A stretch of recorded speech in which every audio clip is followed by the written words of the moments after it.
মুনকাসির, আল্লাহর উপরে আমরা তাওয়াক্কুল করি, তাহলে বোঝা গেল এই যে আমরা বিশ্বাস দিয়া, আমরা মহব্বত দিয়া, আমাদের আপনার ভয় এবং কাকুতি মিনতি দিয়া, তারপরে আপনার আপনার কামনা বাসনা দিয়া, এবং পছন্দ অপছন্দ, এবং তওবা এবং আল্লাহর উপরে তাওয়াক্কুল, এই জিনিসগুলো কিভাবে আমরা করি? অন্তর দিয়া করি। যখন অন্তর দিয়া যখন করি, এইগুলো অন্তরের কাজ, কলবের কাজ। কিন্তু যখন আমরা কলবে এইগুলাকে আল্লাহর মহব্বত যখন আমরা অন্তরে দিয়ে দিব, তখন আমাদের হাত পা মুখ কান চোখ যে জওয়ারিহ যেগুলো অঙ্গ প্রত্যঙ্গ, এগুলো অ্যাকশন করবে কিনা বলেন? এগুলো ফিলোসফিক্যাল আলোচনা। যখন আপনি অন্তর দিয়ে আপনি এগুলাকে জায়গা দিবেন যে আমি আল্লাহর উপরে তাওয়াক্কুল করেছি, এতে অন্য মানুষের উপরে আমার তাওয়াক্কুল নাই, তখন আপনি এই তাওয়াক্কুলের আপনার যে অন্তরের জায়গা দিলেন, সেটা কিন্তু আপনার কাজেও কিন্তু আপনি ইয়ে করতেছেন যে আল্লাহর উপরে তাওয়াক্কুল করছি, ও তার কাছে আবার কি দরকার আমার, ও মুখের আবার কি সুপারিশ নেওয়ার তো দরকার নাই, আমার তো এমনি হয়ে গেছে। এই যে অ্যাকশন করলেন, এগুলাকে বলা হয় কিন্তু আমালুল জাওয়ারিহ। আমালুল জাওয়ারিহেরও কিন্তু লিস্ট আছে, লিস্ট আপনার ইবাদাত, আমালুল জাওয়ারিহ ইবাদাত যেগুলো করি আমরা, নামাজ রোজা সহ যা কিছু, এগুলো কিন্তু আমালুল জাওয়ারিহ। আর দোয়া, দোয়া মানে আল্লাহর কাছে চাওয়া। এবং আমরা নামাজ যেটা আসসালাতু হিয়া দোয়া, নামাজ কিন্তু আর কিছু না, নামাজ কি? দোয়া। দোয়া, দোয়া, দোয়া ছাড়া কি? দোয়া। এই দোয়া আল্লাহর কাছে চাওয়া, প্রার্থনা করা, দরখাস্ত করা। ইস্তেগাসা, ইস্তেগাসা বলতে যে একমাত্র প্রাপ্তি কার কাছে পাওয়া যায়? আমরা আমাদের মনে বা আমাদের ঈমান হচ্ছে যে আমরা কি যা কিছু পাওয়ার সেটা আল্লাহর কাছ থেকে আমরা পাই, তাই না? অবশ্যই। আর কারোর কাছ থেকে তো আমরা পাই না, সবটাই।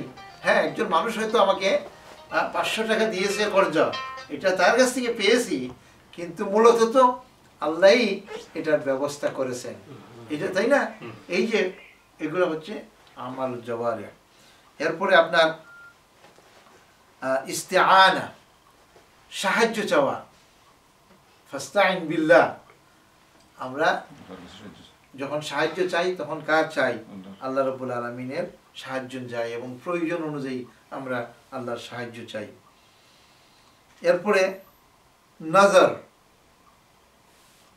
অনেক সময় নজর মানি যে আল্লাহ যদি আমাকে এটা দেন, হ্যাঁ, তাইলে আমি এটা করব।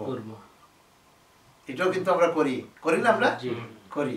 এবং এই নজরটা কার জন্য করবো? আমরা আল্লাহর জন্য করবো। এই যে লিস্ট, দোয়া, ইস্তেগাসা, ইস্তিআনা, সাহায্য চাওয়া, সবকিছু নির্ভর করা, কার কাছে করব আমরা? একমাত্র আল্লাহর কাছে আমরা করব। নজর যখন করব তখন আল্লাহর কাছে আমরা করব। নজর, নজর মানে আপনার মানত করা। মানতটা কার জন্য হবে? আল্লাহর জন্য হবে। এবং ঠিক তেমনি ভাবে জবহুল কুরবান, আমরা অনেক সময় আমরা জবাই করি যে এই কাজটা হয়ে গেলে আমি আর এই আল্লাহর নামে জব করব, এটাও কার নামে হতে হবে? আল্লাহর নামে। অন্য কেউ নামে হইলে কিন্তু এটা হবে না। এরপরে রুকু এবং সাজদা, এগুলো কার নামে হবে? আল্লাহর নামে হবে। এবং এই যে তোয়াফ আমরা যেটা করি, এটা কার নামে?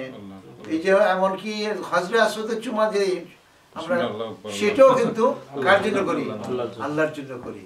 এই যে আমালুল কুলুব এবং আমালুল জাওয়ারিহ, এগুলা কিন্তু আমাদেরকে বুঝতে হবে। আমরা যা কিছু করব সব কিছু কিন্তু কার জন্য করব? আল্লাহর জন্য। এখানে কিন্তু কাউকে শরীক, পাশাপাশি কাউকে আনা যাবে না।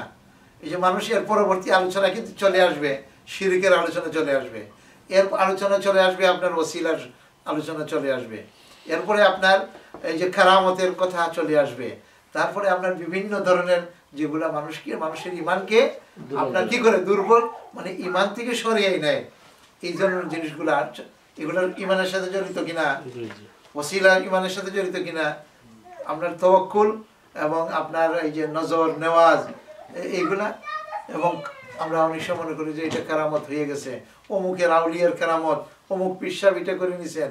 হ্যাঁ, পীর সাহেবকে আমি দেখেছি ওই মক্কা শরীফে তোয়াফ করতেছেন। আজীব মানে আজব আজব এই যে বিশ্বাস, এইগুলা কিন্তু এই আলোচনায় আসে কিনা আপনারা বলেন? এবং এইগুলাকে আমরা আজে বাজে কোনো জিনিস বিশ্বাস করব না, ঈমান আনবো না। এবং এগুলোর থেকে আমাদেরকে পরিপক্ক হতে হবে, আমাদেরকে পরিষ্কার হতে হবে একমাত্র আল্লাহর জন্য। আল্লাহর ফেরেশতাদের উপর ঈমান, আল্লাহর রসুলের উপর ঈমান। আল্লাহর রসুলকে নিয়েও কিন্তু আপনার বিভিন্ন ধরনের আপনার ঈমানের যেভাবে করা উচিত এর বাইরেও কিন্তু অনেক কথা মানুষ যোগ করে দিয়েছে।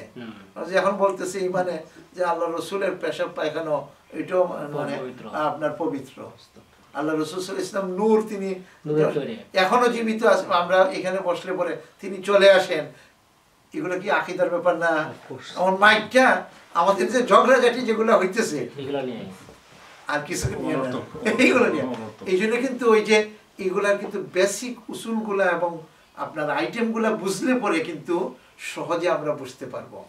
তখন কিন্তু আমাদের ঈমান এই যে ক্লিয়ার, দেখবেন যে ঈমান পরিষ্কার হচ্ছে। আর যদি এগুলো আমরা ক্লিয়ারলি না বুঝি যে আমরা নজরটা কার জন্য করব, তাওয়াক্কুলটা কার উপরে করব, জবরটা কার উপরে করব, এই যে এই সমস্ত ব্যাপারগুলা, হ্যাঁ, এই ব্যাপারগুলা কিন্তু খুবই ইম্পর্টেন্ট। তো ইনশাআল্লাহ আমরা ওই যে যেহেতু ঈমানের আলোচনা, ওয়াসিলা, তারপরে কারামত, আউলিয়া, তারপরে আপনার রাসূল সাল্লাল্লাহু আলাইহি ওয়াসাল্লাম সম্পর্কে, এরপরে আরো জিন এবং শয়তান, এগুলো সম্পর্কেও কিন্তু আমাদের অনেক জিনিস আছে। আল্লাহ রাব্বুল আলামিন জিন শয়তান তৈরি করেছেন, তাদেরকে কি খাওয়ান, তারা কোন জগতে বসবাস করে, আমাদের উপরে কিভাবে প্রভাব সৃষ্টি করতে পারে।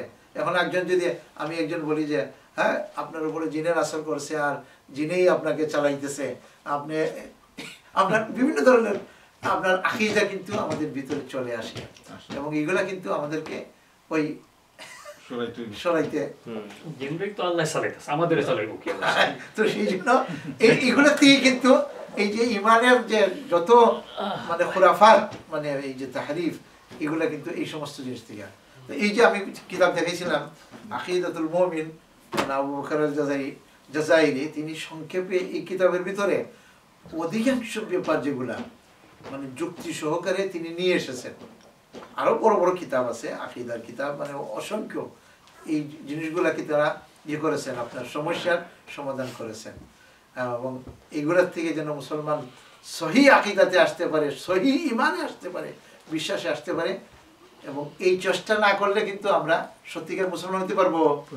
এই জন্য আকিদার ইলম কিন্তু সকল ইলমের উপরে, এই জন্য সকল ইলমের উপরে।